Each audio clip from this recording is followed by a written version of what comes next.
नमस्कार दोस्तों। कि लोक देवता हमारी कला और संस्कृति क्लास में हमारी चल रही थी लोक देवता।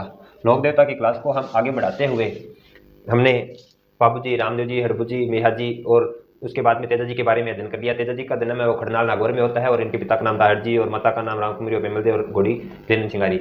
और इनके दो प्रतीक चिन्ह है लाछा गुजरी की किस तरह से गायें छुड़ाई और सर्प दर्श होने के कारण यह वीरगति प्राप्त हो गए। और इनके जो मंदिर है उपनाम है जैसे सर्प रक्षक देवता है, काला बाला का देवता है और शिव का अवतार मानते थे। धोलिया गोत्र से किसान परिवार से बिलोंग करते थे। और इन पर जो 2011 में 5 रुपए की डाक टिकट जारी की गई थी उसके बारे में और इनके जो मुख्य जो मंदिर है उसके बारे में हमने बात कर ली है। तो आज हम अगले हमारे लोक देवता है देव नारायण जी, उनके बारे में अध्ययन करेंगे। अगले हमारे लोक देवता है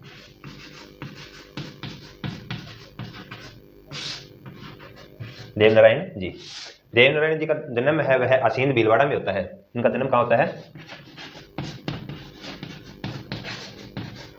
आसीन भीलवाड़ा में होता है। आसीन भीलवाड़ा में। और इनके जो पिता है वह सवाई भोज होते हैं और माता शेडू खिटानी। पिता है सवाई भोज, सवाई भोज। और इनकी जो माता है उनका नाम है सिद्धू खटानी। तो इनके जो बचपन का नाम है वह इनके देवनारायण जी के जो बचपन का नाम है वह है उद्देश्य है। बचपन का नाम क्या था? जिस तरह से आज अपने बच्चे को जैसे कोई दीवान से अन्य किसी इस प्रकार के नाम होते हैं, लेकिन कालियो धोड़ियो गांव में इस तरह से नाम दिए जाते हैं, उसी प्रकार इनके जो बचपन का नाम था वह था उद्देश्य था। और इनके जो इनके जो घोड़े का नाम था लीलागर। घोड़ा लीलागर, लीलागर। और इनको कहते हैं कि विष्णु, भगवान विष्णु का अवतार कहते हैं और बगड़ावत के यह नागवंशीय गुज्जर थे। और इनको कहा जाता है कि जो देवनारायण जी है यह आयुर्वेद के यानी कि औषधि के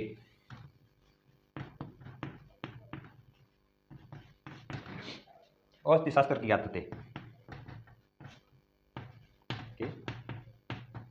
ज्ञाता थे। कहते हैं कि इन्होंने नीम की पत्तियों और गोबर का क्या है महत्व बताया था कि किस तरह से उनको उपयोग करके उनका क्या महत्व है उसके बारे में हमको बताया था। और इनके जो देवरे होते हैं, जो थान देवरे क्या होते हैं, जिस तरह से यह क्या है मंदिर है तो इनको बोलते हैं देवरा या थान। देवरा या थान होता है। कहते हैं कि इनकी जो मूर्ति बनी होती है, प्रतिमा होती है, उनकी साथ साथ में क्या है ईंटों की भी पूजा की जाती है। उनके साथ साथ में ईंटों की पूजा, देव के साथ में ईंटों की पूजा की जाती है। और इनके जो मुख्य मंदिर है, आगे हम मुख्य मंदिर के बारे में बात कर लेते हैं कि इनके जो मुख्य मंदिर है वह कौन कौन से हैं। इनके मुख्य मंदिर है सवाई भोज का मंदिर असींद में है। मुख्य मंदिर की बात करें तो सवाई भोज जो कहाँ है, आसीन भीलवाड़ा में है यह। और खारी नदी के किनारे है यह जो मंदिर है। वह कहाँ पर है? खारी नदी के किनारे, खारी नदी के यह मंदिर है वो खारी नदी के किनारे है। देवनारायण जी का जो आसीन भीलवाड़ा में जो मेला लगता है वह भाद्रपद शुक्ल सप्तमी को लगता है। भाद्रपद शुक्ल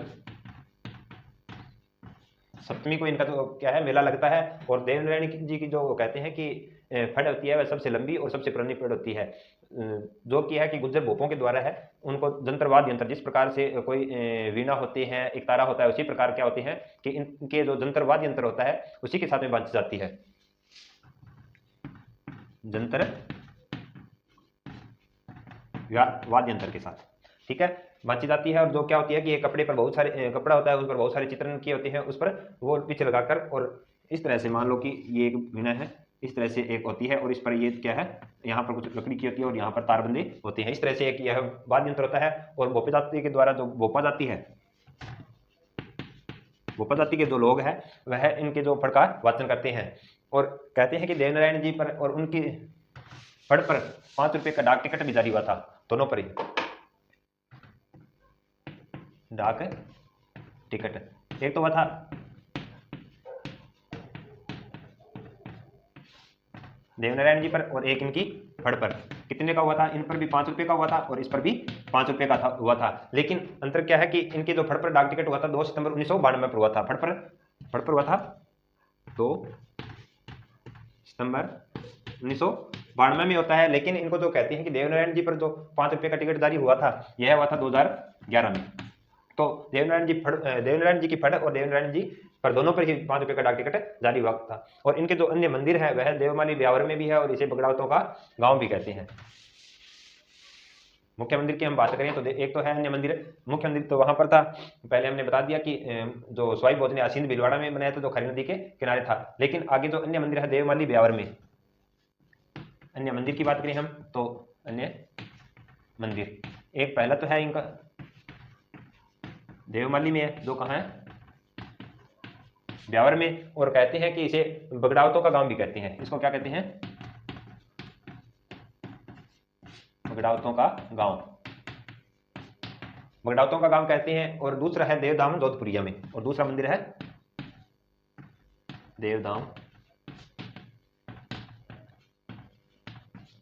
जोधपुरिया में है, जो कहां पर है टोंक में, जो है टोंक में। और कहते हैं कि एक जो मंदिर है इनका देवडूंगरी की पहाड़ी पर चित्तौड़गढ़ में भी है। और कहते हैं कि देवनारायण जी का फड़ वचन है वह सबसे पुरानी भी मानी जाती है। तो हमने देवनारायण जी के बारे में एक बार थोड़ा सा देख लेते हैं कि देवनारायण जी है, उनका जन्म है गोठ दंडावत आसीन भीलवाड़ा में होता है। और पिता का नाम स्वाई बोध और माता सेडू किटानी थी। और इनकी पत्नी का नाम पीपलदे था। और बचपन का नाम है वह उद्देश्य। और जो घोड़ा था वह लीलागर था। विष्णु का अवतार भी मानते हैं। और कहते हैं कि बगड़ावतों के कुल देवता व नागवंश से गुजर थे और आयुर्वेद के ज्ञाता भी थे। जो नीम और गोबर के क्या है इन्होंने महत्व बताया था। इनके देवरों के साथ साथ में इनकी प्रतिमा के साथ में क्या होती है, इनके ईंटों की भी पूजा की जाती है। अगले हमारे लोक देवता है मल्लीनाथ जी। अगले हम लोक देवता को देखते हैं कि मल्लीनाथ जी।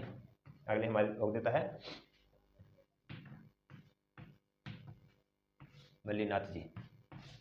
मल्लीनाथ जी का पिता के बारे में देखें तो पिता का नाम था राव सांखला थे, जो कि मेवा बाड़मेर के शासक थे। राव सांखला, पिता राव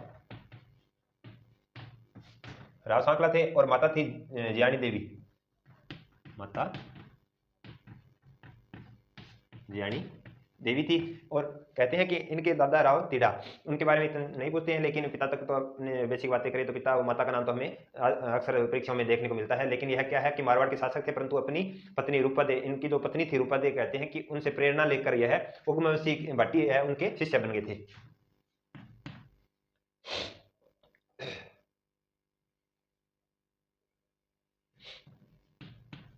उग्रवंशी भाटी के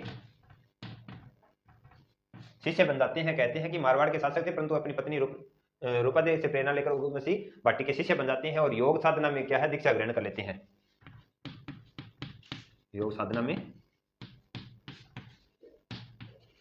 दीक्षा ग्रहण कर लेते हैं। और इनका जो मंदिर है तो तिलवाड़ा बाड़मेर में इनका भी है, लूनी नदी के किनारे। तिलवाड़ा बाड़मेर में है, लूनी नदी के किनारे, लूनी नदी के किनारे इनका मंदिर है। और बाड़मेर में कहते हैं कि मलानी जो क्षेत्र है उसका नाम भी इन्हीं के मल्लीनाथ जी के नाम पर ही पड़ा था। और इन्होंने एक पंथ चलाया था जिसकी शुरुआत की वह था कुंडा पंथ। इनके समय में एक पंथ का मान्यता पंथ था कुंडा पंथ।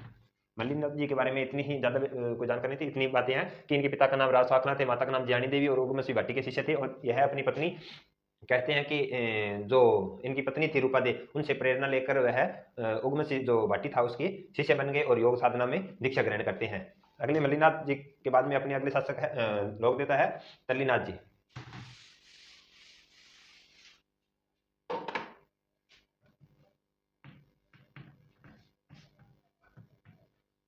अगले हमारे लोक देवता है तल्लीनाथ जी। इनका मूल नाम कहते हैं गांगदेव राठौड़ था। इनका मूल नाम की बात करें तो कहते हैं कि गांगदेव राठौड़ था। और इनके गुरु थे जालंधर नाथ, गुरु जालंधर, यह इनके गुरु थे। और जालोर जिले के क्या है, यह लोक देवता है। जालोर जिले के लोक देवता है। और मल्लीनाथ जी के कहते हैं कि मल्लीनाथ जी का एक भाई था वीरमदेव, और उनके ये मल्लीनाथ जी पुत्र थे, वीरमदेव के पुत्र।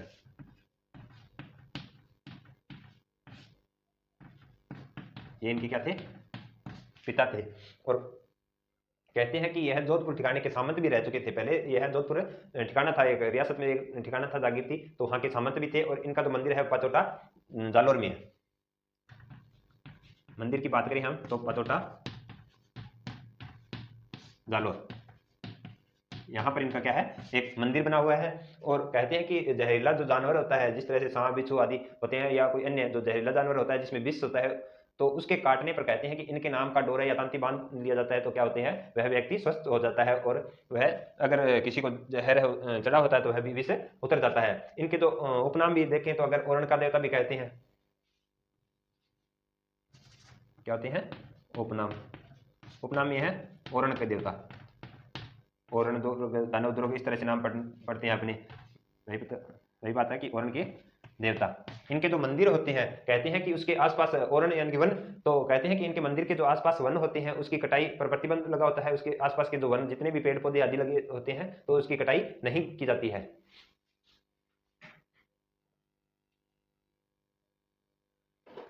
तो तलीनाथ जी के बारे में हमने देख लिया कि उनका मूल नाम है वह गांगदेव राठौड़ है, यह इनका गुरु है वो जलंधर नाथ थे, और जालोर जिला के क्या है, यह लोक देवता है। और वीरमदेव इनके क्या है, पिता है, जो क्या है मल्लीनाथ जी के भाई थे वीरमदेव। और शेरगढ़ इनके क्या थी, यह सामंत है। शेरगढ़ क्या है, एक ठिकाना था, वहां के यह सामंत थे। और इनका मंदिर है वो पचोटा जालोर में। और जहरीला ना काटने से इनके क्या कहते हैं कि इनके नाम जी की डोरी या तांती बांधी जाती है और वह व्यक्ति स्वस्थ हो जाता है। और इनके जो उपनाम है वह ओरण के देवता है। ओरण के देवता इसलिए कहा जाता है क्योंकि इनके जो मंदिर होते हैं उसके आसपास वन काटने पर प्रतिबंध लगा होता है, वन नहीं काटे जाते हैं। और अगले हमारे लोक देवता में बात करें तो हमारी है बिग्गा जी, जो क्या है जाखड़ समाज के लोक देवता है, बिग्गा जी जाट, बिग्गा जी। इनके बारे में ज्यादा कुछ नहीं है। इनका जन्म है वो रीडी गांव में होता है, जन्म है वो रीडी, एक गांव है जो कहां पर है, बीकानेर में। बीकानेर में यहाँ पर इनका क्या होता है, जन्म होता है। और यह जाखड़ समाज के क्या है, लोक देवता के रूप में मानते हैं इसको। जाखड़ जो जाति है, जाखड़ समाज है, वहां यह क्या है, लोक देवता है उनके। जाखड़ समाज के क्या है, ये लोक देवता है। इनके बारे में ज्यादा कुछ नहीं है, बस थोड़ी थोड़ी बातें ध्यान रख लोगे तो बहुत होगा। और अगले हमारे लोक देवता है हरिराम दादा और रूपनाथ जी है, झुंझार जी है, उनके बारे में हम अगली क्लास में अध्ययन करेंगे। धन्यवाद, थैंक यू।